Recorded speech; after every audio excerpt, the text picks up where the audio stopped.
Good afternoon, everyone. Thank you for joining my Mike Your Voice. Today, I'm joined by the award-winning filmmaker and storyteller Boaz Dvir to discuss his latest short film, A Class of Her Own. This powerful piece captures the journey of an extraordinary educator breaking barriers in a time of resistance and change. Let's dive into it. How you doing today, Mr. Boaz? Doing well. How are you? Thank you for I'm, having me. I'm doing well, thank you. Well, we're glad to have you, and we're looking forward to hearing information about your short film. Now, my first question to you is what inspired a class of her own, and was there a particular moment or story that sparked the idea? I was living in Gainesville at the time. I was teaching at the University of Florida, and I found out about the passing of a master teacher. She died at the age of 58, and that's when I found out about her great achievements and her transformation. And my first inclination was to team up with some folks over at the College of Education and to make a film about this little school called Duval Elementary, which had become at that point one of the best in the state. And it was a really Cinderella story because you would never expect a school in such a low socioeconomic area to do so well. We should, as a society, expect that, but we don't. And here is a school that broke through. So I was given really unparalleled access to film in the school for a year. They let me film everything and to see how the school managed to, keep its excellence going after losing its top teacher.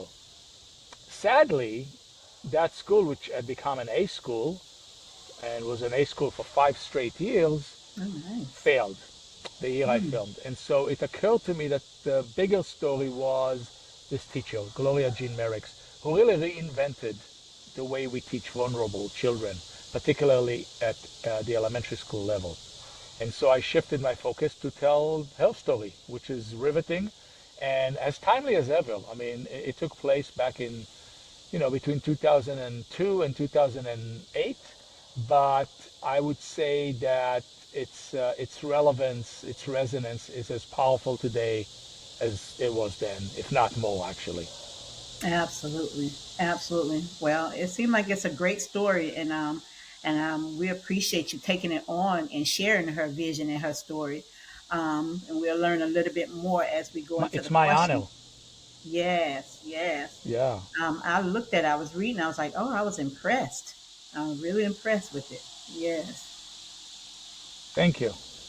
yes. And how did you go about casting So, the lead role, and what qualities were you looking for in the actress who portrayed her? so this is a documentary. So it's everything you see is real.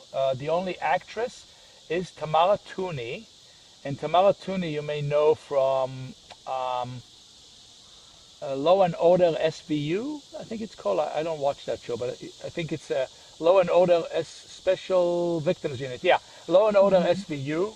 She's a doctor who plays a recurring role on that series.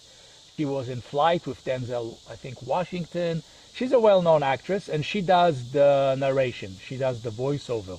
Oh, Tamara nice. Tooney, great actress. But otherwise, I mean, there are no actresses or actors. It's simply a documentary where I use footage of Gloria from her classroom Okay. and photographs and artifacts and material, visual material that she produced and songs that she wrote and so forth and so on, along with many interviews. I interviewed her family, I interviewed colleagues, I interviewed her former students, many of Okay. them, dozens, and I also interviewed scholars who studied her because she really came up with a new way of teaching. She really did. Wow. She reinvented it, as I mentioned. And so a lot of scholars, uh, grad, graduate students, but also professors, University of Florida, Georgia Southern, folks from Miami, and so forth, folks from school boards and others came to observe and study her. Some studied her for many years. A couple wrote their dissertations, their doctoral dissertations about her, and really dug into how was she able to come up with this new pedagogy and what are its implications for other teachers? What can they take from it? And so I interviewed them as well. And so out of these 30 or more interviews, I patched together a feature documentary. It is a feature, but it's nonfiction. It's an hour and a half, 86 minutes long. Oh, wow. Wow. I bet you that was an experience speaking to everyone who knew her, who can relate to her technique. And what was so unique about her technique that drew you to the story? So she did a few things that really stood out and still stood out to this day. So the most catchy aspect of her innovation was the use of music and movement in the classroom. So she was one of the first people in the country to incorporate hip hop and dance into math and reading and science. Since then, we've seen others follow her example. She was really the first to kind of really use that at that level. But that, I think, is not even the highlight. I think some of our other innovations are even more exciting. So one of them is cultural responsiveness. She was able to really bring into the classroom the culture and traditions and rhythms and nomenclature of her students so they can get more engaged and they can relate better to the reading material, the math material, whatever it might be. She was able to do that at the highest level, like we really have not seen elsewhere, really embedded to to the point that she actually threw away the whole curriculum, both for reading and math, and Wow. rewrote them completely from scratch in a way that the students, 99% of whom were African American, 95% of whom were on universal free meals, meaning they were so poor, their families had such meager resources that these students had to go back to the school cafeteria on weekends and on holidays to be fed. And she was able to meet them where they are in an authentic way, right? In a way that she could pull off, because she was also a native of this area and stayed and lived there, even though she could have moved away. And so by rewriting the curriculum and making it culturally responsive, it really transformed the students. So you go from a school that failed one year and failed badly. We're talking not like an F that was almost a D. We're talking an F that was really an F minus, right? Wow. And in one year, by incorporating these and other innovations, and I'm not sure we have time to get into them, but I'm happy to, she was able to take this little school, under-resourced in one of the poorest areas in Florida, really, at the time, and make it an A school. Wow. Yeah. That's Well, the kind of impact she had on these students because the students completely changed the way they viewed education. They went from watching it as a passive observer who was forced to be there, kind of dragged along, to someone who couldn't wait to get into the classroom, practice the math rap, learn the concepts, figure it out together, and show that they knew it when the test came around. wow. Wow. Well, she is an extraordinary woman. Yeah, because Oh, I'm just fascinated to one hear of a you. kind. Yes, I'm just fascinated to hear you tell her story. So we got time for you to elaborate a little bit on it. Yes, absolutely. Gloria Jean Merriex, a native of Gainesville, Hmm. Florida, was clearly one of the best educators we have ever had in this country, ever, period. And the lessons that she brought forth need to be implemented today across the country more than ever. Our students are lagging behind, as you can see. I mean, they're not even fully up to the level they were pre-COVID. And No, that's misleading too. It's not like they were doing so great pre-COVID, right? It's not right. like, oh, let's get back to pre-COVID days. Oh, yeah, sure, why not? I mean, that's a good goal, but that doesn't get us very far either. They weren't doing good then either, No, right? They're not reading as well as they should. They're not doing what they're supposed to do in school. They're not picking up the skills they need. And today, more than ever, kids are spending 7 hours a day on social media where they yes. can't tell the difference between fact and fiction, where they're deluged with misinformation, disinformation, propaganda, conspiracy theories, God knows what else.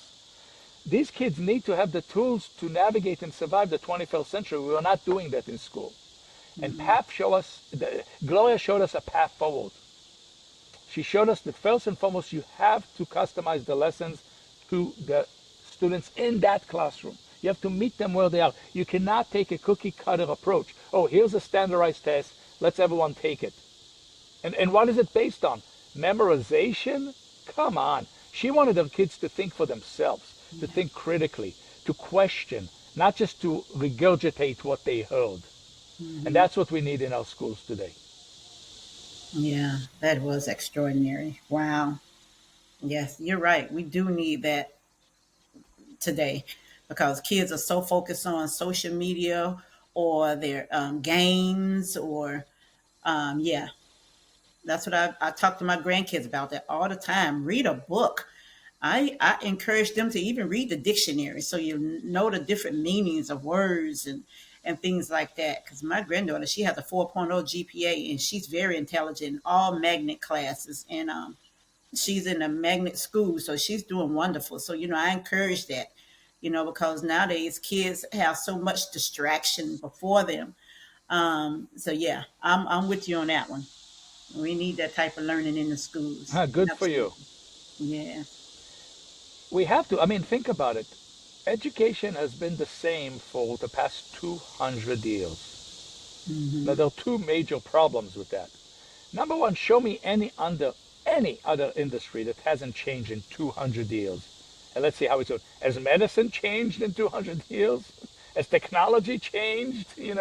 I mean, has aviation? I mean, I can go on and on. Every industry has changed many times in these 200 years. That's number one. So you can't have an industry languishing and doing the same thing and not innovating. You just can't. Yes, that's true. And then the second part is even scarier. While it has stayed the same, everything else has changed. You can't tell me that the way we teach kids today should be the same as the way we taught them long before, forget the internet, before people even had telephones, before women and African Americans could even vote. I mean, at an archaic time, and we're teaching them the same way today. Who could argue for that? No one. And so I think folks like Gloria can help show us the way. The way Yeah. we have to break through. We can't be stuck like this, or we risk what happens to our next generation. And in fact, we're already seeing it. Kids are falling behind. They're not thinking for themselves. It's not just that the test scores aren't showing much improvement. It's we can see it. I mean, there's other issues that keep arising. Their depression is on the rise. Their disillusionment. Their discontent. They're lonelier. Drug use. On and on and on. And they're not. I teach in college. I teach at Penn State University. Okay. And I can tell you that I've been teaching now at the college level for 21 years, and I can tell you that I increasingly teach basic skills because those skills are no longer there for the students when they graduate high school. Hmm. They don't know how to come up with their own questions. They don't know how to think for themselves. They don't know how to conduct primary research. They don't know how to actively listen when you need to actively listen. They don't know how to triangulate information, how to seek different perspectives, how to be welcoming to alternative point of views, how to determine credible sources. These are essential skills that are more essential now than they ever were before, and yet fewer and fewer students have them. Your granddaughter, God bless her, may be an exception. But for most students, they're falling behind more and more and more. And not just falling behind the previous generation, but falling behind where they need to be. So we got to do something. Yes. And I think hopefully Class of Our Own as a documentary can open people's eyes and stimulate discussion and get folks to say, well, we got to make a change here. Yes. Well, I'm most definitely going to have my granddaughter watch this documentary. Absolutely. I think she would benefit from it tremendously. Yeah, because she just got Absolutely. accepted in, she's going to high school and she just got accepted into the medical program in the magnet program as well. So she's just in magnet everything. So I'm like, I encourage it. Stay focused. We try to make sure we give her all the tools she need, whatever she need. So yeah, so she's doing wonderful. Thanks to Gloria's success, this this little school that no one paid any attention to also became a magnet school. Okay. It also became Duval was a magnet school, and so you started to see folks from across Alachua County, which is where Gainesville is, come and be bussed into the school voluntarily, right? And that was exciting. So good for your daughter for going to magnet schools. I think she would enjoy the film, and I would love to hear what she thinks after she watches it. If you can let me Okay. know, I would really appreciate that. Okay. Yeah. And Absolutely. if she wants to have a if she wants to have a discussion about it, or if she wants me to put her in touch with anyone in the film, I'll be happy to do that too. Yeah, she's going to Dr. Phillips High School. She went to that school because she's in the theater. She was a junior thespian, so now she's a thespian. So she's continuing her theater over at Dr. Phillips. So we're excited for it. We're excited for it. Oh, so, some of the you'll see in the documentary, some of the former students I interviewed, one in particular I think of, also went on to do theater and do very well. Okay. Yeah, and some went on to be certified nurses as well. So, well, because sounds like she's interested in medicine, and one was talking about becoming a doctor. Yeah. So I'm going to make sure she look at this documentary. Absolutely. Make sure Yeah. she get a chance to view it, and then I'll let her know if she have any questions. Um, she could let Or me know. comments. I could comments. If Yeah. she has any comments, I'd love to hear. Yeah, I'm always excited to hear from young people. Okay. Always excited, yeah, to hear Okay. from young people and take my documentaries into not just I show them obviously in film festivals, museums, and a lot of Hmm. universities, but I really get excited when I get to bring my films into high schools and middle schools. Yes. I want to engage young people because they're our future and they need to be engaged. We need to give them more agency. We need to trust them more Yes. and give them more opportunities to develop the skills that they need. And forget Yes. about forcing them to memorize so much because that's useless. They don't Yeah. need to memorize so much.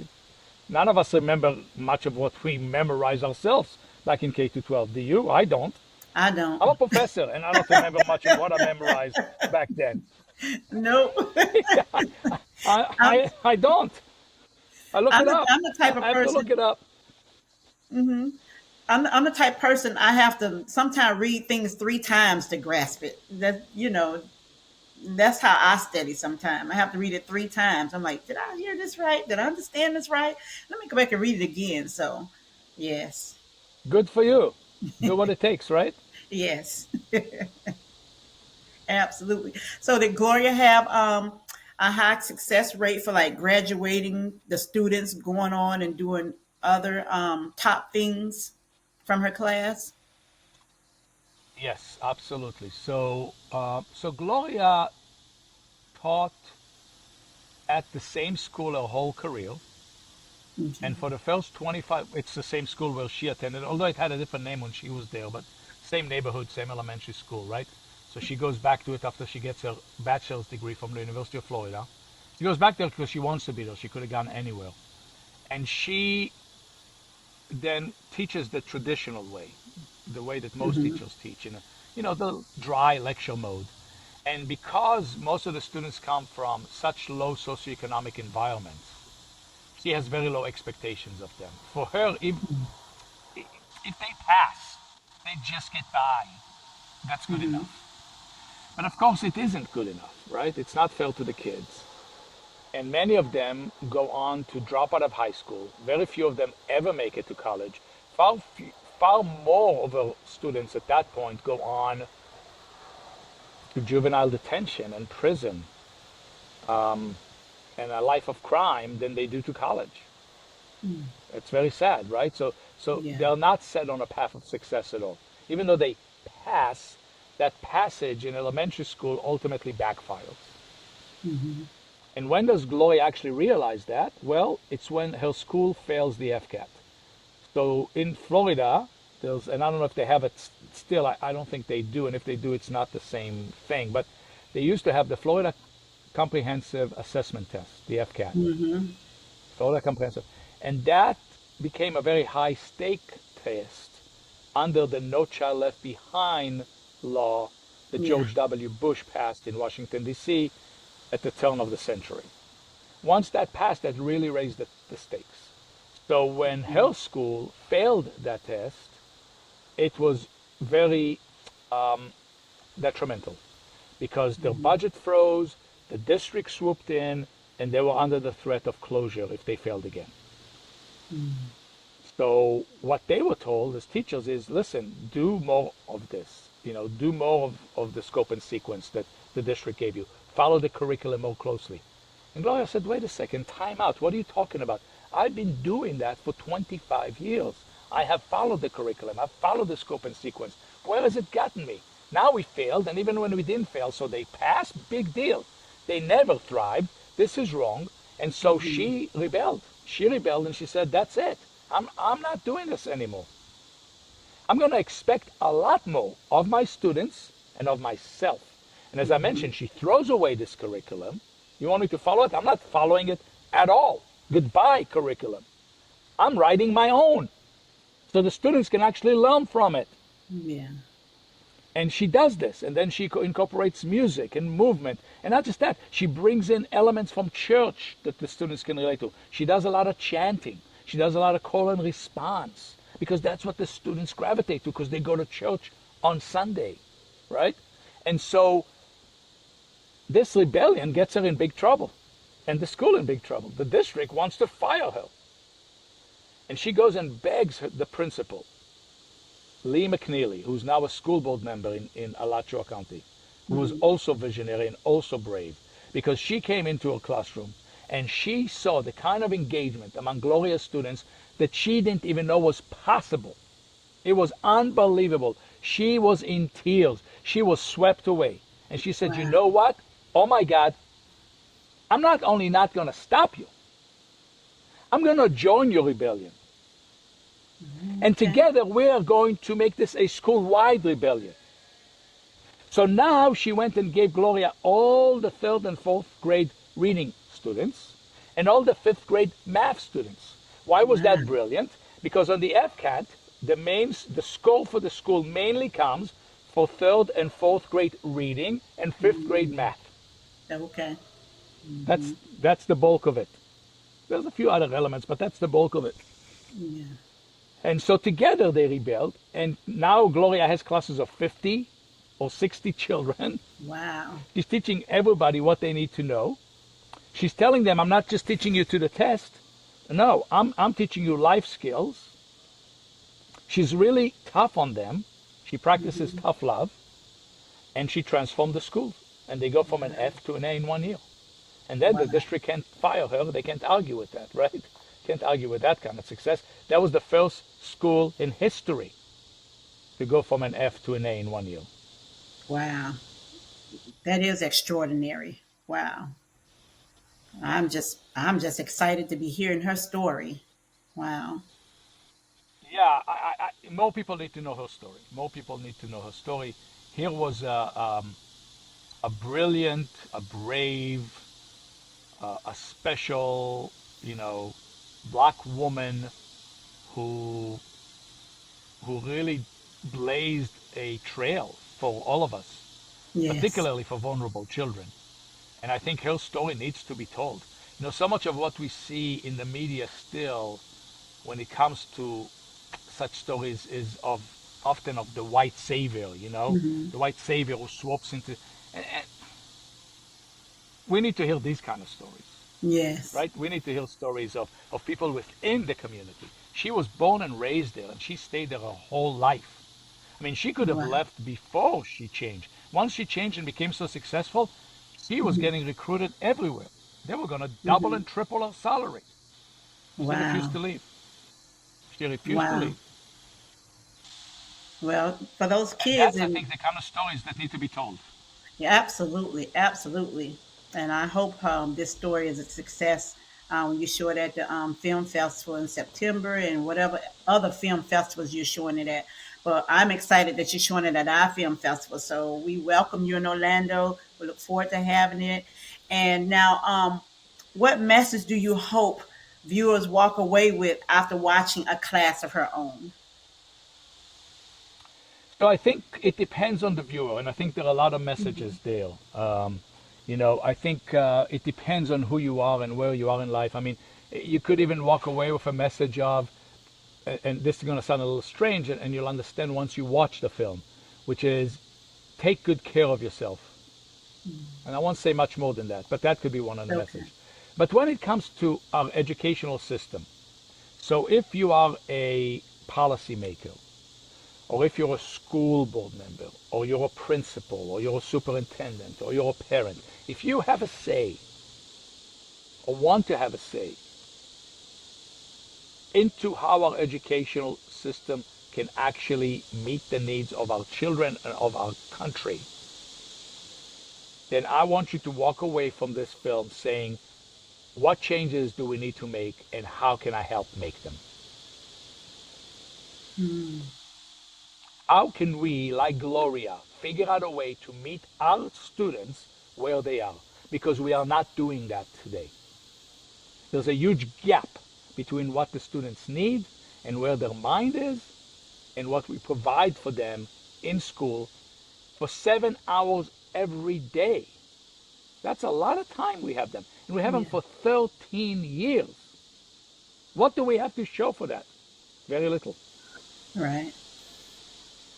So we need That's to make true. changes.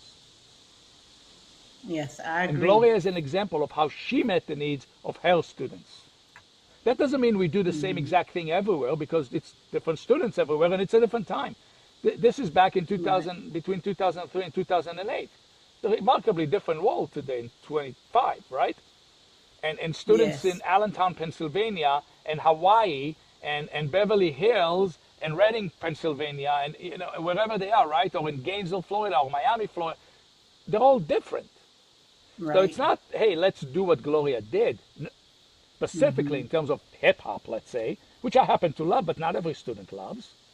I happen to be Mm-hmm. a fan, but so what? How can we then use that mentality, that approach with students? And that is for the teachers to really, in a customized way, figure out what do they need, where are they, and how can I meet them where they are. Mm-hmm. And that today includes their use of AI, their use of social media, the fact that they spend a lot of time on playing video games. They're not outside a Yes. lot, right? They suffer from confirmation bias because their worldview is narrow because they're being fed by algorithms, what the algorithms think they want, Yes. as opposed to really opening up their horizons and seeing what's really out there. How do we meet the students where they are and help them? Mm-hmm. That's what education should be about. And that's what the film really drives at, ultimately. Wow. Well, like I said, I'm excited for my granddaughter to see it. Both of them. I have one in middle school, well, elementary school, and one going to high school. So I want to make sure they both watch it. Mhm, absolutely. Yes, So that would elementary lead me. school kids can watch this too. Okay, good, because I want them to watch. Absolutely, yeah. So that leads me to ask you, where can listeners watch A Class of Her Own, and what's next for you? So a class of our own is available on every major platform that exists right now. Every major platform, including Comcast, Apple TV. If you have Xbox, you can watch it on on your Xbox. It's available everywhere. Just search for a class of our own. So you Now, can watch it if you like want on to watch it Prime for free, Video. ah, yes. So if you want to watch it for free, there are several places you can watch it for free, and that is Amazon Prime is one of them. So if you have Amazon Prime, you can watch it for free there. Roku, if you have Roku, you can watch it for free there. And there are a few other sites that you can watch for free, and you can check it out from your library. Your local library has it too. Oh, You can nice. check it out from them for free if you want to watch it. So lots of free ways to watch it. But if you want to go spend, whatever, $2.99 and watch it on Apple TV, that's okay too, I guess. Yeah. Mm-hmm. Absolutely. So Yeah, and then lots of also, places. It has mhm. played in 20 film. Yeah, go ahead. Sorry. No, you go ahead. I was going to say it also has already played as an official selection in 20 film festivals around the globe, Oh, wow. everywhere. It's about to play in Russia, actually. Oh, wow. It's played in many countries. Yeah. And in about half of those film festivals, it was nominated for Best Documentary. It was a finalist. Oh, good. And it won. It won Best Documentary in about six of them. Oh, wow. So it's done Congratulations. very, very well in film festivals. Yeah, it's done very well in film festivals, very well. I've also screened it at several universities as well, such as Michigan Okay. State, for instance. And so, if anyone in the Orlando area would like to have a screening for their teachers in their school, at their university, whether you're a school district or just one school, or you're a university like UCF or whatever, um, get in touch with me and we can set up a screening for you and your students. Oh, nice. Nice. Well, you are going to be at the Orlando Urban Film Festival in September, correct? You're going to be streaming it there. So that's going to be here I in plan Orlando. to be there. I plan to be there. Yes, absolutely. So that's Yeah, going to be awesome. Yes. Well, I hope you win. I hope yeah. it wins there too. So it seems like it's an awesome Oh, documentary. I just found out that I just found out that we're a nominee here too. Just got it yesterday that in this Oh, film festival, awesome. we're also Awesome. Class of Aaron is also a nominee for the award. Yes. Oh, that is wonderful. Well, I wish you much success with it, Boaz, and I'm looking forward to seeing what you do Thank you, later in the Brenda. future.